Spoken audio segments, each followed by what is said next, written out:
Hey folks, Mark here. I'm going to share with you, in case any of you out there are like me, pursuing or interested in pursuing some self-training in learning to do true STOL flying with an RC plane.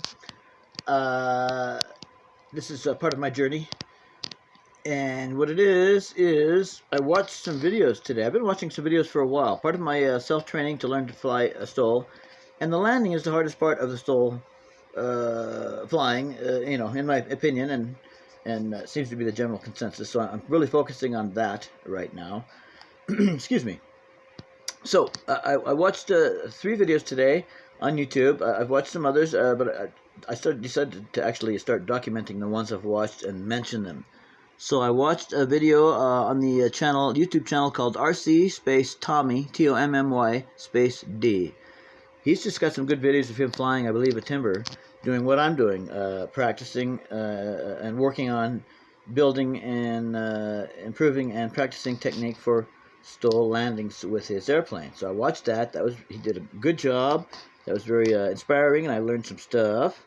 Okay, then the next channel is called, and this is all capital letters, F as in Frank, L as in Lima, Y as in Yankee, 8, M as in Motel, A as in Apple.com, flight training.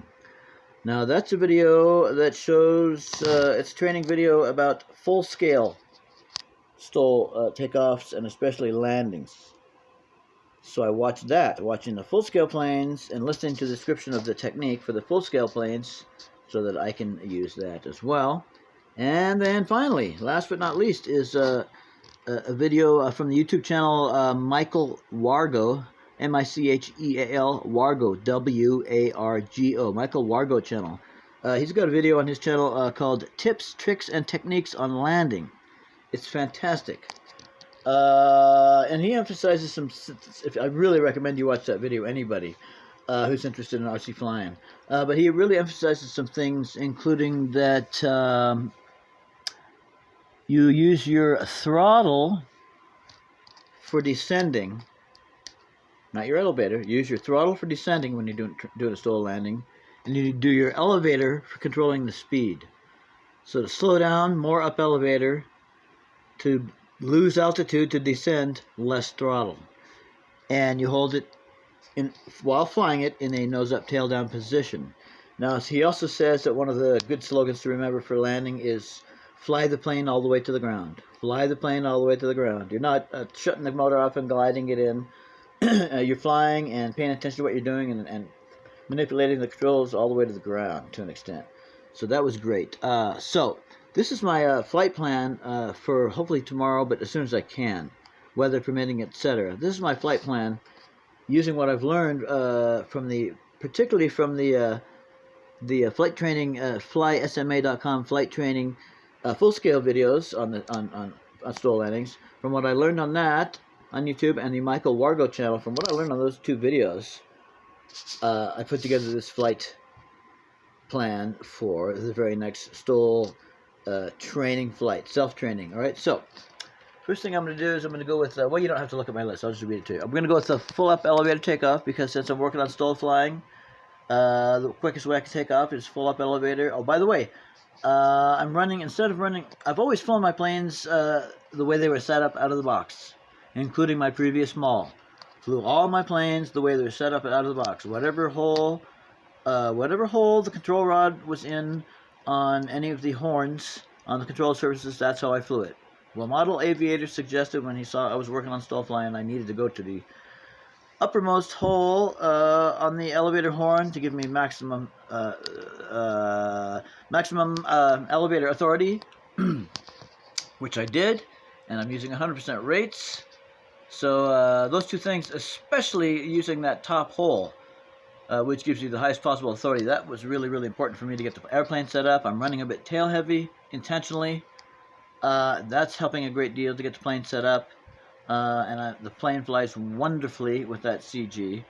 So the plane's set up, so it's just up to me now. So here I've been doing the research on the videos, and here's my flight plan, just reiterating. Okay, so the first thing was the full-up elevator takeoff. Start working on those STOL takeoffs.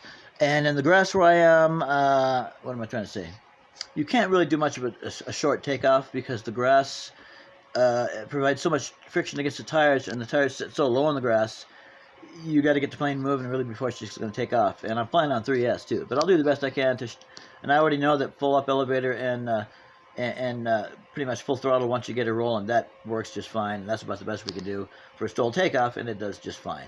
But we can do really well on STOL landing, unlike the takeoff, because of the grass. Okay, so full up elevator on takeoff, fine. And I wasn't sure that my full 100% elevator authority that I have now by moving to the upper control horn hole, I wasn't sure if that was going to be too much or hard to handle.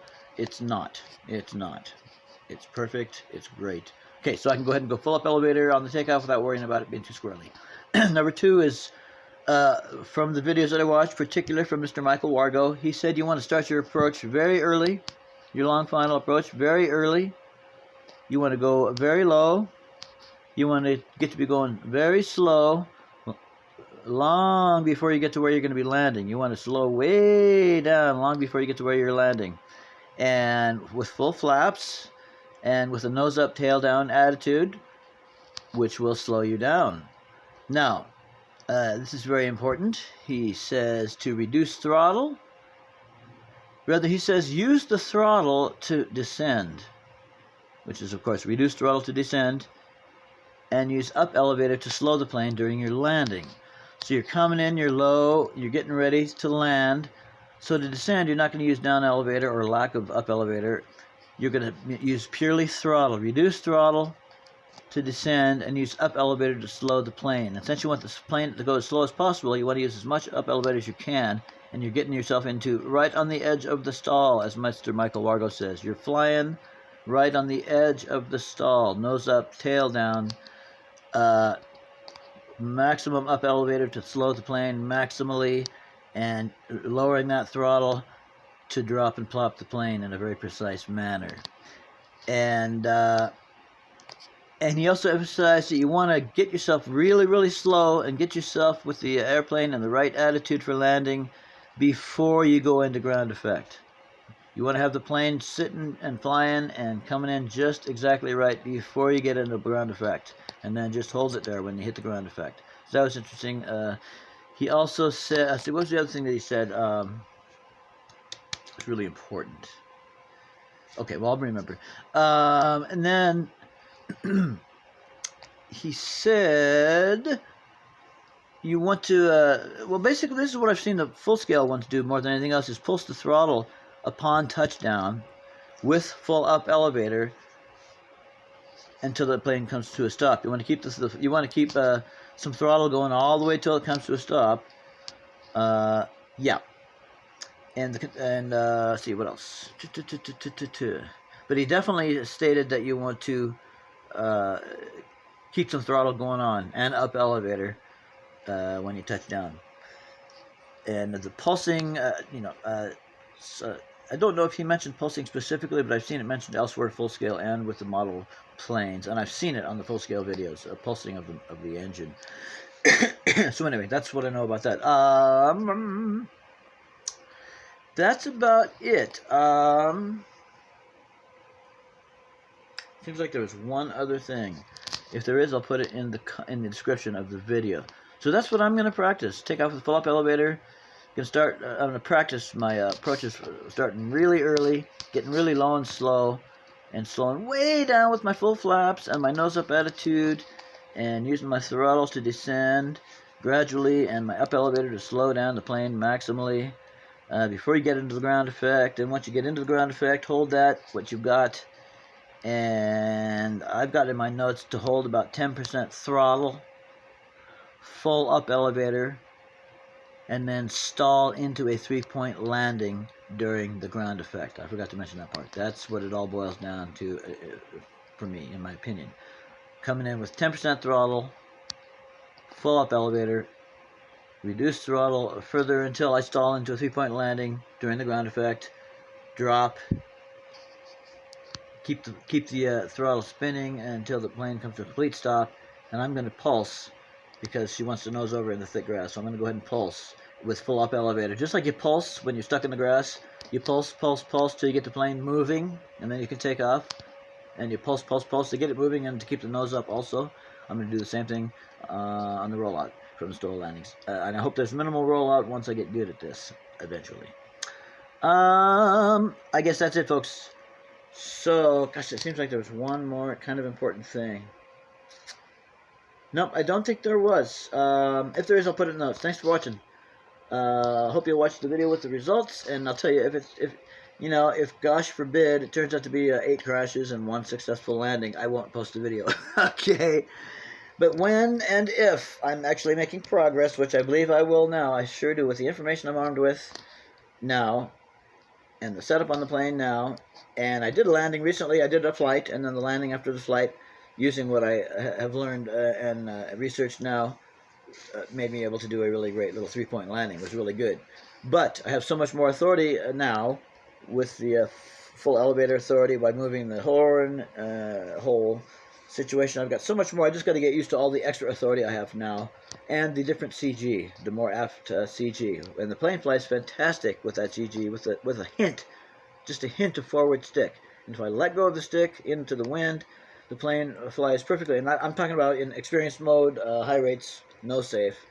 And let go of the stick, she flies perfectly straight and level. She just climbs a hair, and it's that hair that I make up for on the stick. So that is it. I learned a very great deal from Michael Wargo about tips, tricks, and excuse me, techniques on landing. So I encourage you to watch that video and subscribe, as I did. Ditto for fly, the number 8, ma.com flight training, and ditto for RC Tommy D. Okay, hope you'll join me for the video, and see you soon. Bye. 5, 4, 3.